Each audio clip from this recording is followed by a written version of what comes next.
আহা, বলো না যুবক, কতদিন হয় বলতেও পারো না ফজরের ওয়াক্ত কখন,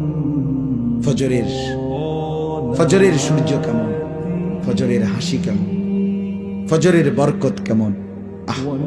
আল্লাহ তাআলা বলেন কুরআন আল ফজর আই সালাত আল ফজর। বাকি ফজরের নামাজকে কোরআন বলা হয়, মানে ফজরের নামাজ এটার নামাজও, আর এটার নামাজটাই কোরআন। তাফসিরে লিখছে মানে হলো এই, ফজরের নামাজ যেন কোরআনুল কারীমের লম্বা তেলাওয়াত দিয়ে মোড়াইয়া প্যাকেটিং করিয়া ফজরের নামাজ দেওয়া হয়েছে। ফজরের নামাজ যেন কোরআন মোড়ানো, কোরআন দ্বারা প্যাকেটিং করা। এই জন্য ফজরের নামাজের তেলাওয়াত কোরআন শরীফ লম্বা হয়, লম্বা হয় না? হ্যাঁ, লম্বা তেলাওয়াত স্বাভাবিক। যেই কোনো ইমাম 4 ওয়াক্ত নামাজের চাইতে ফজরের ওয়াক্তে কোরআন শরীফ তেলাওয়াত করে কি একটু বেশি, একটু লম্বা। এই জন্য আল্লাহ বলছে কোরআন আল ফজর, এবং বিশেষভাবে আদায় করুন ফজরের নামাজ, যেটা কোরআন দ্বারা মোড়ান।